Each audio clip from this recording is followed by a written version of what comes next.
안녕하세요. 오늘 파혼한 30대 중반의 여성입니다. 부모님께는 아직 파혼했다고 말씀은 못 드렸어요. 어려서부터 제 결정과 선택을 존중해주시는 분들이니까 이번에도 절 믿어주실 거라 생각해요. 친구들에게는 솔직히 쪽팔려서 말을 못 꺼냈고요. 그래도 어디 한 군데다가는 털어놔야 이 쓰린 속이 달래질 것 같아서 이렇게 사연을 쓰게 되었습니다. 남자친구와 저는 요즘 많은 사람들이 그렇듯이 지인의 소개로 만났어요. 처음부터 진지하게 결혼을 염두에 두고 만난 건 아니지만 사귀다 보니 성향도 잘 맞는 것 같았고 관심사도 비슷해서 같이 있으면 시간이 잘 가더라고요. 그렇게 2년 정도 사귀니까 자연스럽게 결혼까지 생각하게 되었습니다. 그러다 얼마 전 남자친구에게 근사한 프로포즈를 받았고 결혼 준비를 시작하게 되었네요. 저희 집안은 늦게 핀 편이에요. 제가 정말 어렸을 때는 유복한 편이었다고 하는데 정작 제가 학창 시절을 보낼 당시에는 아버지의 사업이 부도가 나면서 힘든 시기를 보냈습니다. 제가 고3이 되었을 때는 방 한 칸짜리 다세대 주택에서 세 식구가 살던 시절도 있었어요. 핑계 같지만 상황이 그렇다 보니 저도 공부에 제대로 집중하지 못했고 결국 수도권 대학에 간신히 진학했습니다. 그러다 제가 대학교 3학년이 될 무렵부터 아버지가 재기에 성공하셨고 그렇게 저희 집안 사정도 풀리기 시작했어요. 저도 늦게나마 정신 차리고 다시 죽기 살기로 자격증 공부를 시작했고 덕분에 의사나 변호사까지는 아니지만 그래도 소위 사자로 끝나는 전문직 직업을 갖게 되었습니다. 지금은 현재 모 법인회사에서 4년차로 일하고 있고 연봉은 8천을 조금 넘습니다. 또래에 비해서 비교적 여유 있는 상황이에요. 부모님 또한 지금은 노후 준비까지 다 되어 계시고요. 여러모로 걱정거리도 없고 부족할 것 없는 상황입니다. 제 나름대로 고생을 하며 보낸 시간이 있어서 그런지 제 가치관 자체가 다른 사람에게 피해주지 말고 자기 인생은 스스로 알아서 하자거든요. 그래서 저희 부모님께도 저한테 재산 물려주실 생각하지 마시고 필요하신 만큼 다 쓰시고 훗날 사회에 환원하시라 했어요. 제 가치관을 말씀드리는 이유는 그런 이유로 제가 악착같이 돈을 모았다는 말을 하고 싶어서입니다. 주변 친구들 돈 좀 번다고 화장품, 명품백 이런 데 돈 쓸 때 저는 정말 한 푼도 허투루 쓰지 않고 열심히 모았습니다. 종잣돈 모아서 나름 투자도 해보고 그렇게 번 돈으로 2억짜리 작은 아파트 하나 가지고 있고요. 현금성 자산도 1억 정도 모으게 되었습니다. 친구 말만 따라 남자만 잘못 만나지 않으면 되는 상황이었어요. 남자친구의 경우 본인 말에 의하면 큰 굴곡 없이 원만하게 살아왔다고 했어요. 대기업에 다니시다 정년퇴직하신 아버지, 그리고 평생을 전업주부로 사신 어머니 밑에서 특별히 큰 고생 없이 자랐답니다. 외동인 저와 달리 남자친구에게는 4살 차이 나는 남동생이 하나 있었고요. 서울에서 세 손가락 안에 드는 대학을 졸업한 남자친구는 미국에서 유학을 2년 정도 했고 한국으로 돌아온 이후에는 시중은행에서 행원으로 일하고 있었습니다. 남자친구는 술, 담배도 하지 않았고 은행원이란 직업 때문에 제가 그렇게 더 생각했을 수도 있지만 성격도 꼼꼼한 편이었어요. 경제관념도 있는 눈치였고 절약정신도 투철해서 여러모로 결혼하면 좋은 남편이자 기댈 수 있는 가장이 되어줄 것 같았어요.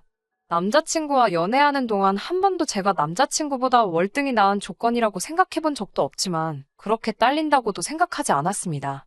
서로가 서로에게 잘 어울리는 사람들이라고 생각했어요. 제가 더 나은 부분이 있다면 남자친구에게도 분명 저보다 나은 점이 있었으니까요. 모든 사람들이 그렇잖아요. 하지만 남자친구 부모님의 생각은 다르셨던 것 같습니다. 결혼 이야기가 나오고 얼마 지나지 않아 남자친구 아버님의 생신이었어요. 남자친구가 어차피 곧 인사드리고 상견례도 할 건데 와서 얼굴이라도 비추고 가면 좋지 않겠냐고 하더라고요. 그때만 해도 정말 이렇게 파혼하게 될 거라고는 상상도 못했으니까 남자친구의 말이 일리가 있다고 생각했습니다. 근래 골프를 자주 치신다고 하길래 골프 의류 매장에서 신상으로 티셔츠를 선물로 샀습니다. 작은 케이크도 하나 사들고 남자친구 집으로 향했지요. 남자친구 아버지께선 제가 사온 선물을 열어보시더니 아니 티셔츠만 사오면 밑에는 지금 벗고 다니라는 말이냐며 그걸 그렇게 저에게 무안을 주셨습니다. 의도야 그렇지 않으셨을 수도 있지만 처음 인사를 드리러 간 자리인데 그렇게 짓궂게 말씀하시니 어떻게 받아쳐야 할지 모르겠더라고요. 옆에서 보고 있던 남자친구가 기왕 쓰는 김에 좀 더 쓰지 그랬냐며 한마디 얻는데 어찌나 얄밉던지 한 대 쥐어받고 싶었네요. 거실에서 남자친구와 같이 앉아있는데 남자친구 어머니께서 누가 와서 좀 일 좀 거들라고 하시더군요. 그러니까 남자친구가 너무 당연하다는 듯이 저에게 얼른 가보라는 겁니다. 당황스러웠지만 제가 나는 손님이지 않냐고 100번 양보해도 내가 아직 이 집 며느리도 아닌데 내가 거길 왜 가냐고 남자친구더러 가라고 했어요. 그런데 저를 보고 있던 남자친구의 동생이 원래 이런 건 여자가 하는 거 아니냐고 자기 집에선 남자들은 아무도 부엌에 안 들어간답니다. 요즘 시대가 어떤 시대인데 그런 걸 따지냐고 한마디 하는데 남자친구 어머니가 당신이 뭐 얼마나 힘든 일 시킬까봐 그렇게 절절매냐면서 됐다고 네 도움 하나도 필요 없으니 오지 말라 하시더군요. 시작부터 괜히 책 잡힌 것 같아서 기분이 너무 안 좋았습니다. 니들 도움이 아니라 네 도움 필요 없다라고 하신 말씀도 그게 아들인 남자친구나 남자친구 남동생을 지칭하신 건지 저를 지칭하신 건지 아니면 전부 싸잡아서 하신 말씀이신지 분간이 가질 않았고요. 제가 잘못한 건가 하는 생각이 들기도 하는 반면 동시에 왜 스스로 눈치를 보고 있는 건지 납득이 안 되더군요. 남자친구의 동생은 혼자서 점수를 딸 기회였는데 너무 눈치가 없는 게 아니냐 이러면서 조금 눈치 없다는 소리 많이 듣고 살지 않냐는 듯이 저에게 비아냥대기 시작했고요. 그렇게 입으로 들어가는지 코로 들어가는지 알 수 없는 식사를 마치고는 거실에 모여 이런저런 이야기를 나누게 되었습니다. 남자친구 아버지께서는 저를 유심히 보시더니 쌍꺼풀만 하면 더 예쁘겠다고 하시더군요. 뜻밖의 외모 지적에 당황해하고 있는데 아버님께선 개의치 않으시고 당신이 하고 싶은 말을 계속 이어나가셨습니다. 당신 아들이 미국 물을 먹어서 양옆으로 째진 제 눈을 좋아하나 보다고요.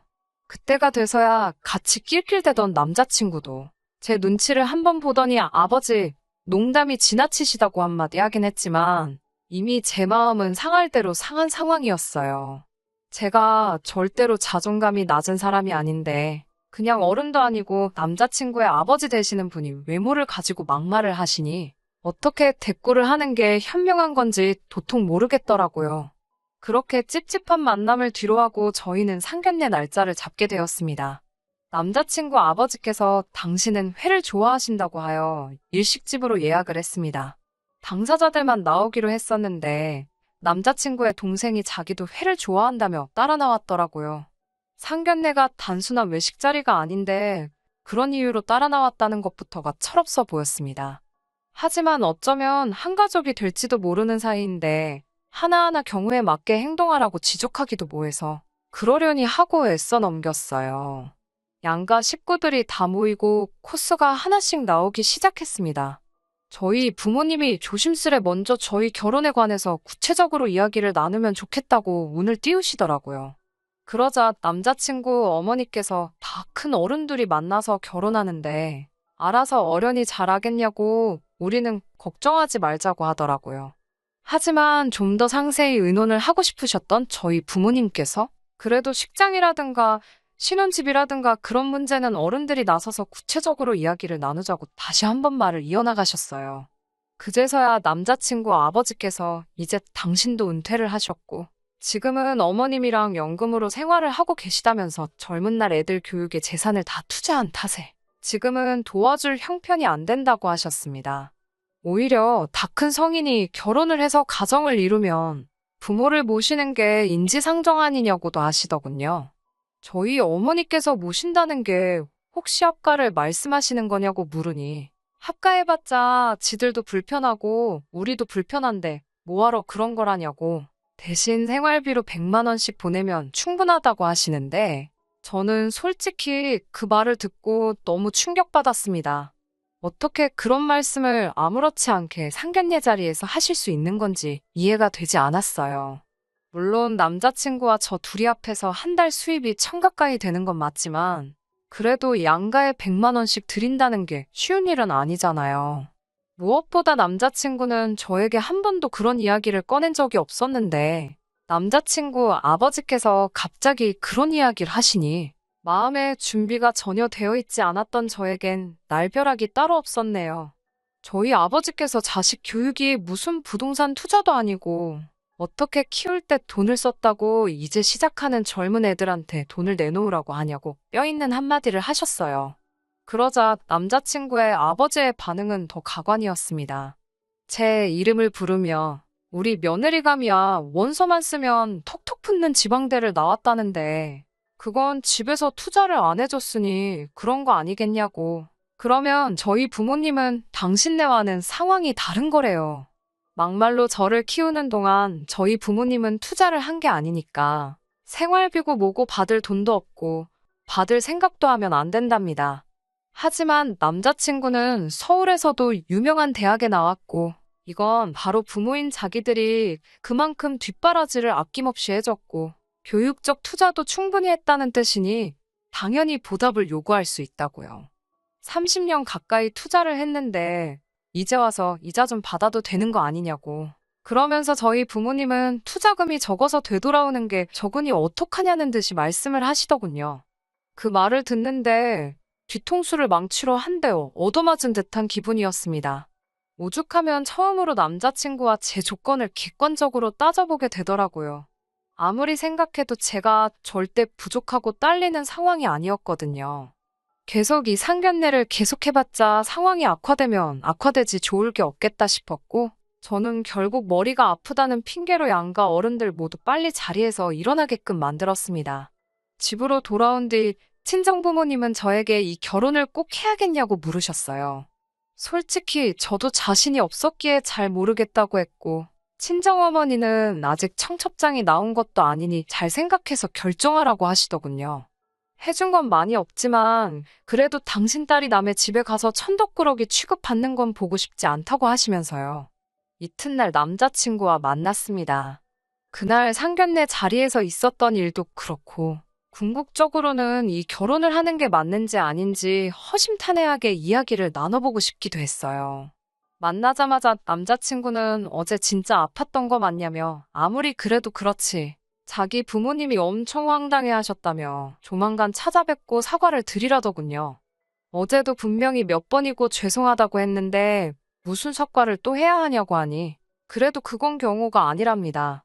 자리가 자리인 만큼 아무리 아파도 죽을 정도가 아니었으면 어떻게든 참는 게 좋았을 거래요. 참을성 없고 몸이 약한 며느리 이미지를 얻게 되면 어떡하냐고요. 그러면서 한다는 말이 저번에 아버님 생신 때도 그렇고 자꾸 점수가 깎이고 있다며? 이러다 며느리감에서 탈락되면 어쩌려고 그러냐. 너 나랑 결혼 못할 수도 있는데 그래도 괜찮냐? 이러는데 진심으로 욕이 나올 것 같더라고요. 남자친구에게 실없는 소리 그만하고 저는 어찌됐건 결혼을 하려면 서로 재산 상황에 대해서는 어느 정도 오픈하는 게 맞는 것 같다고. 오늘만큼은 말 돌리지도 대충 둘러대지도 말고 솔직히 말해달라고 했습니다.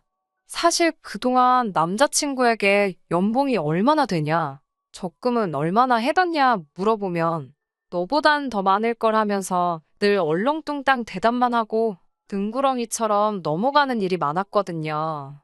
이번에도 남자친구는 남들보다 많이 벌고 남들만큼은 모았다는 두리뭉실한 표현으로 상황을 모면하려 들었습니다. 제가 장난하지 말고 제대로 말 안 하면 이 결혼은 못한다고 정색을 하자 그제서야 자기는 4천 정도 모았다고 하더군요. 직장 생활을 한 기간이 있는데 어째서 돈을 그것밖에 못 모았냐고 물으니 남자가 사회생활을 하다 보면 돈 들어갈 곳이 많기도 하고 자기 관리도 해야 하며 부모님께 용돈도 좀 드리고 그랬답니다. 데이트할 때는 늘 어떻게든 조금이라도 할인을 받으려고 쿠폰에 적립해 푼돈 얼마에도 혈안이 되는 사람이었기에 충격이 더 컸던 것 같아요. 그러더니 결혼하면 직장을 관두고 대학원을 갈 거랍니다. 대학원을 안 나와서 그런지 자기가 승진이 동기들보다 느리다면서요. 돈은 겨우 4천 모아놓고 그 돈으로 결혼도 하고 대학원도 가겠다 떠들고 있는 남자친구의 깜찍한 발상에 기가 어찌나 차던지 헛웃음조차 나오지 않을 지경이었습니다. 이미 대학원 어쩌고 하면서 헛소리를 늘어놓고 있을 때 파혼을 결심한 거나 마찬가지지만 어디까지 떠들어대나 한번 내버려뒀습니다. 그리고 이어진 남자친구의 발언은 여태까지 내뱉은 걸 다 합쳐도 모자랄 정도로 어이가 없었어요. 남자친구는 제 앞으로 아파트 한 채가 있는 걸 알고 있어요. 말하려고 말한 건 아닌데 사귀고 얼마 되지 않아 재산세 고지서 나온 걸 남자친구가 우연히 보게 되면서 어쩔 수 없이 오픈을 하게 되었네요. 아무튼 대학원 이야기를 하던 남자친구는 저더러 집이 있으니까 혼수나 예단은 안 해와도 된답니다. 이때는 이미 저도 결혼할 마음이 없었기 때문에 속으로 정말 인심 쓰고 앉아있네라는 말이 절로 떠오르더라고요. 남의 속도 모르고 남자친구가 이어서 한다는 말이 자기가 4천만 원을 가져가니 저더러 아무것도 안 하는 대신에 차 한 대만 사오라는 겁니다. 한 1,000만 원 정도 깔고 나머지는 대출 받으면 될 거 아니냐고요. 자기가 골라둔 게 있다면서 보여주는데 외제차 몇 대 사진을 보여주며 이것들이 후보라고 이 중에 하나 하려고 하는데 너가 사는 거니까 저보고도 같이 골라보자고 하더군요. 제 마음에 드는 것지도 자기가 어느 정도 감안을 해주겠다나요. 제가 둘 다 서울에 살고 출퇴근도 지하철로 하면 되는데 뭐하러 무리해서 차를 사냐고 물었더니 남자친구가 한숨을 내쉬었습니다. 저더러 한다는 소리가 제가 이렇게 자꾸 따지고 드니까 남자친구 부모님이 저를 마음에 안 들어하는 거라나요. 그러면서 너는 어디서 내가 국산차 같은 거 타고 다니면서 무시당하면 좋겠냐고. 남자들은 남자들만의 세계가 있는 법인데 마누라가 벌써부터 이래라 저래라 하는 거 아니라고 그러더군요. 그 말을 듣자마자 진짜 정이 뚝 떨어지더라고요. 제가 남자친구한테 나한테 뭐 돈 맡겨놨냐고 물었어요. 남자친구가 눈을 동그랗게 뜨고는 저에게 그게 무슨 소리냐고 묻길래 가진 거라곤 그 잘난 대학 졸업장 하나밖에 없으면서 너 지금 내 등에 빨대 꽂으려는 거 맞지 않냐고 물었습니다. 이미 파혼하기로 마음을 정한 상태였기 때문에 솔직히 제 입장에서 못할 말이 없었어요. 오히려 저도 할 말이 너무나도 많아 뭐부터 해야 할까 고르고 있었습니다. 그제서야 남자친구도 상황의 심각성을 인지했는지 사실은 그런 뜻이 아니라면서 변명하기 시작했습니다. 그게 그런 뜻든지 말든지 이미 파혼하겠다는 제 결정은 확고했어요. 나에 대한 존중이라곤 눈꼽만큼도 없는 남자친구 집에 시집을 갔다간 제 자신이 얼마나 개고생을 하게 될지 안 봐도 비디오 같다고요. 너가 나였으면 너네 집에 며느리로 들어가겠냐고 하니까 자기도 지네 집에서 부모님이 얼마나 말도 안 되는 걸로 트집 잡고 억지를 부렸고 지금 자기가 얼마나 헛소리를 하고 있는 건지 알고 있는지 고개만 푹 숙여가지고는 그렇다 저렇다 대답도 못하고 있더라고요. 그렇게 벙쪄있는 남자친구를 뒤로하고 저는 집으로 돌아왔습니다. 그렇게 이틀이 지나고 남자친구에게 연락이 왔습니다. 진지하게 생각해봤는데 자기가 아무래도 처신을 잘못해서 이런 일이 생긴 것 같다며 남편이 늘 자기가 잘해야 하는 거 알고 있다고 진심으로 미안하다고 하더라고요. 제가 남자친구에게 부모님은 뭐라 하시냐고 물었더니 우물쭈물 말을 똑바로 못하고 뭐라 하시냐는 게 무슨 말이냐 묻더군요. 그래서 내가 결혼 없자고 했다는 말 했냐 안 했냐고 따지니까 아직 그건 못했답니다. 제 점수가 깎일까 봐서요. 안 그래도 자기 부모님이 저를 안 좋게 보는 것 같은데 그 말까지 어떻게 전하겠냐면서요. 그놈의 점수가 다 뭐야. 너무 열받은 제가 남자친구에게 소리를 질렀습니다. 내가 무슨 시험이라도 치르고 너랑 결혼을 하는 거냐? 아니면 내가 무슨 도축시장에 팔려나가는 소돼지도 아니고 왜 나한테 자꾸 점수며 등급을 매기려고 하는 거냐고요. 그리고 우리 부모님은 네가 뭐 얼마나 마음에 들어서 가만히 계신 줄 아냐고 악을 썼습니다. 가진 것도 없는 아들이 능력 있는 여자를 데려와서 결혼하겠다 하면 고맙고 기특해서 더 잘해주시지는 못할 망정. 아들 팔아 장사하시는 니네 부모님이야 말로 빵점 중에 빵점이니까 다시는 나한테 연락하지 말라고 매몰차게 쏴붙이고 전화를 끊어버렸습니다. 전화를 끊고 나서야 제가 얼마나 스트레스를 많이 받고 있었는지 비로소 제대로 실감이 나더라고요. 그래도 그동안 가슴에 쌓여있던 말을 다 쏟아내고 나니까 얼마나 후련하던지요. 이튿날 다시 남자친구한테 전화가 왔고 저도 어느 정도 이성을 찾은 상태였기 때문에 이번엔 화내지 않고 조근조근 말했습니다. 이미 주워 담을 수 없는 말이 오간 만큼 우리 사이는 예전으로 돌아갈 수 없다고요. 남자친구에 대한 기대도 미련도 이지 없으니 저에게 더 이상 연락하지 말라고 했어요. 그러자 남자친구는 자기 부모님이 저랑 통화하고 싶어 한다며 저랑 말 한마디 상의 없이 아버님을 바꿔주더군요. 아버님은 잘난 당신 아들이 뭐가 어때서 감히 제가 파혼하자고 드는 건지 이해가 안 된다고 하시더군요. 행여 저희 부모님 얼굴에 먹칠할까 싶어서 차마 심한 말은 못하고 아버님께 부모님도 자식에게 하나의 조건이라고. 그런데 제가 보기에 어머님이나 아버님은 남자친구에게 있어서 좋은 조건이 못 되시는 것 같다고 대답했습니다.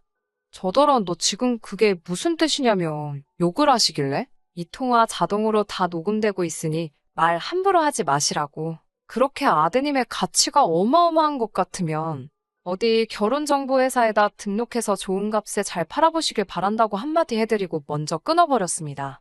이제 사연도 다 적었으니 부모님과 친구들에게 제 파혼 소식을 알려야 할 것 같네요. 알리기 전 이렇게 글로 쓰길 잘한 것 같아요.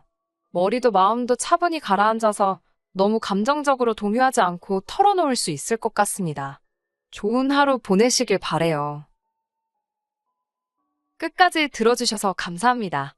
오늘의 사연은 여기까지입니다. 구독과 좋아요, 알람 설정 부탁드리고 더 좋은 사연으로 다시 찾아뵙겠습니다. 감사합니다.